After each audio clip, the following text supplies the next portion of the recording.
Here I am at Seneca Mills Falls behind me. It's really loud. I hope that you can hear me all right.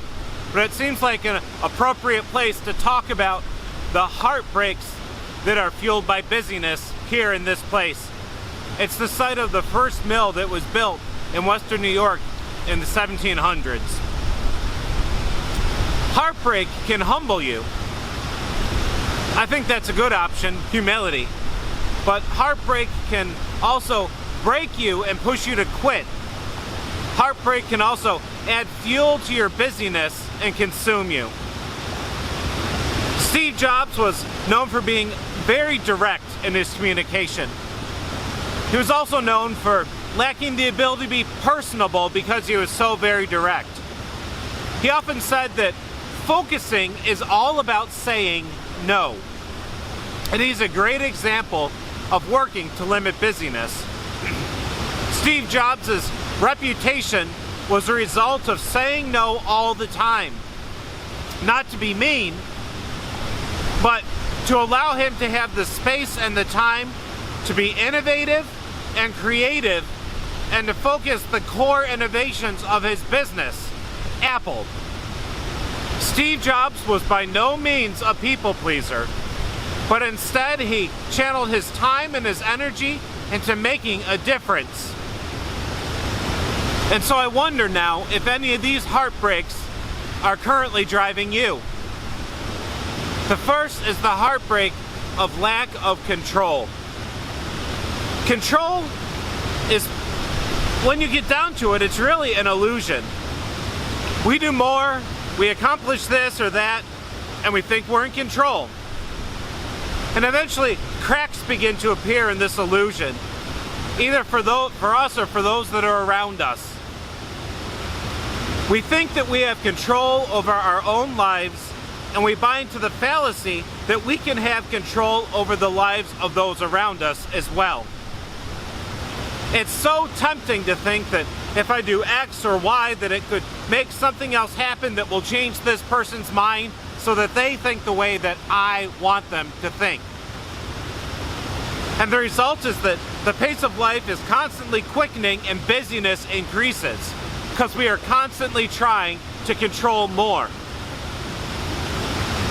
The next heartbreak is the heartbreak of critics. There's no shortage of people around us that don't like how we do things. Seldom does a critic take into account who you are and what your faults are and what your situation is. They just crush your spirit because they want to control you. You have to be able to separate how you do things from who you are.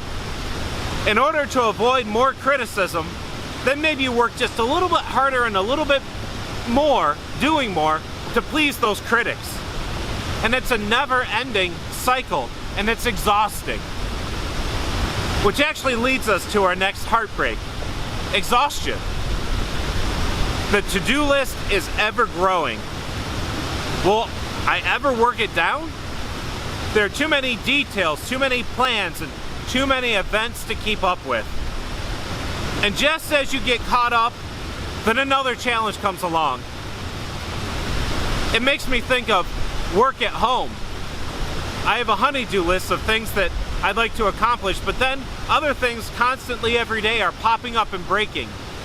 I had adopted a goal of trying to fix things as they break so they don't all pile up and become insurmountable. But in doing that, I realized that I've sacrificed some of the time that I should have to do the things that I should be doing, not the things that pop up. Maybe if you do just a little bit more, then you'll take care of everything, right? Well, this just causes the pace of life to quicken even more and busyness to increase that much more. All the while, you're not getting anywhere with your to-do list. And then there's the heartbreak of guilt. Guilt appears when you feel like you've fallen short, or as though you don't measure up to your own personal standards or other people's unrealistic expectations of you. The pressure of perfection is unbearable when you are suffering the heartbreak of guilt. And since you're not good enough, you always have to press on to do more and to try to do better. I believe that faith could do a better job not contributing to the heartbreak of guilt. Oftentimes, that's people's greatest criticism of faith, guilt. And yet, God meets us where we are, how we are, at the time and place that we are. People of faith and faith communities need to work harder at doing the same. With each heartbreak, we offer another piece of ourselves onto the altar of busyness. These growing to-do lists overwhelm limited time, and we lose a deeper knowing of those who matter most to us. If your heart was a gas tank, where is the gauge reading right now? For me right now, my heart is pretty full because of the surroundings that I'm in. They're just awesome. Where is your relational gauge sitting at? Does anyone know your true self beyond your very surface? How about your family gauge? How many later than normal days have you been working? Are you connected with your spouse or your significant other? And what would be their answer if I asked that same question? How about your personal gauge? When did you last read a book for fun? Or a Kindle for fun? And what are you currently doing for recreation? Just simply because you enjoy it. What replenishes your emotions? What feeds your soul? And the final gauge, which I'd say is pretty significant, is the spiritual gauge. Have you wondered if God cares about you? Well, of course the answer is yes. And have you considered asking God that question? Maybe it's time to do that.